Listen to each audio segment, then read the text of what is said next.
You are a productive creative. Your job is twofold. One, the creative process, like walking around to think and making this painting. And two, the administrative process, like keeping deadlines in check and wanting to die. We'll start with creative tools and work our way towards the administrative ones.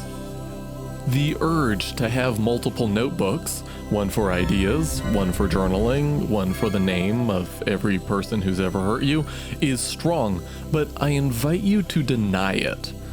I am most likely to benefit from a notebook when I only have one. It's like a companion. Two is company, three's a crowd.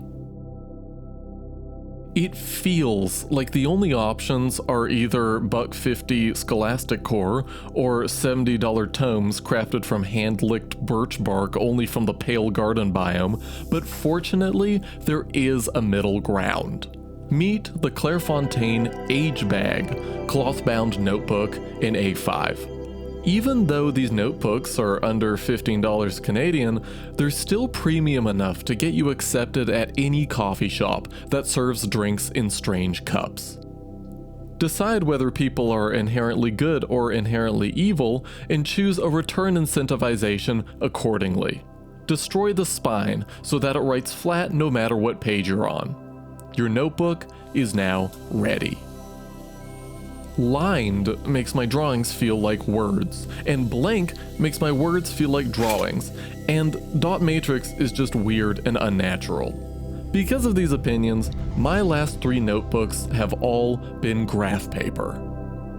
Writing is improved because I can add paragraphs and sections anywhere I want. Drawing is better because the symmetry of the grid makes it fade away when unwanted, and when wanted, circles are actually round, squares are actually square, and consistency when you need it is very possible. Paper is inherently difficult to keep organized, so I generally don't bother, and that's a good thing. My notebook is my playground, nonsensically switching between build plans and editing notes and journaling and anything else I can come up with. Even though I love this chaos, I've been recently feeling the urge to divide my notebook into at most 2 basic zones. Front to back for notes and idea development, and back to front for longer writing like journaling or scripting. And when they meet somewhere in the middle, that's when it's time for a new notebook. I'll let you know how this goes. I have high hopes. We are now in the digital world as we stray further into administrative territory. When my notebook is too heavy, there's too many words, or I want to walk around voice dictating, my digital database is Google Keep. It's clean, unbloated, and looks like sticky notes, and I love sticky notes. And the best part is that they haven't added AI features. I think they forgot. Shh.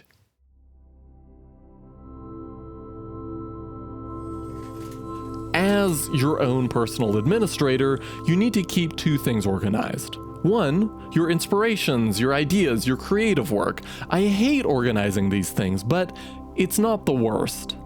And 2, your priorities, the order in which you do things, dealing with emails. I hate organizing these things too, and they are the worst. Let's start with staying on top of them. When a human is given one thing to do, everything is fine. But when a human is given multiple things to do, we go crazy.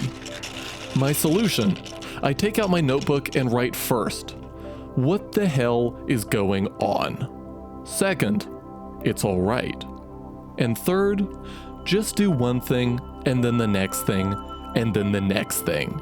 There aren't 30 things to do, there's only one thing to do, which is the next thing I need to do. This reality has informed how I approach my to-do list. No matrices or fancy apps here, trust me, I've tried them all. Just 2 simple lists, and you guessed it, Google Keep. Pressing concerns ordered by priority and deadline, and later, vehemently ignored until it becomes a pressing concern. Later includes anything from something I'll only do when bored to a script I've been trying to write for a decade. Everything is later until it becomes today. One day my spaceship script will become today. One day. Here comes email management. Trust me, this is going to be really fun. Okay, step 1, archive your inbox. Yes, all 62,000 emails. Absolutely pathetic. Step 2, unsubscribe from literally everything. You are now ready to practice the inbox zero philosophy. Finished replying, straight to jail. Don't worry, when they write back, it'll pop right back up. Haven't yet replied or copied the information it contains to your to-do list? Leave it there. You won't forget, because it's always there, alone, staring at you, begging you to put it out of its misery. I'm terrible with emails, but without this system, I would somehow be even worse. Notice how your inbox has now silently become a sort of automatic to-do list for at least external action items. The best way to organize is to operate in such a way that things self-organize around you without having to dedicate pointed care or attention. And this is a great example. Now, let's organize our inspirations, our ideas, our creative work. Google Keep has tags. Just tag and then click the tag and see everything else that you've tagged with that tag. I love tags. On rare occasions, and on a per project basis, a Kanban board lets you organize in 2 dimensions, hierarchy and category, and other dimensions too, if you like. Right now, I think Trello does it best, but there are lots of Kanban boards out there. A good example would be my big list of video ideas for my YouTube project. Except even a Kanban board is too complicated for me. All I really need to do is rank them, so I go with a much simpler Google Sheets template instead. Google Sheets seems complicated, but it's actually one of the simplest organizational tools you could use, unless you go crazy style.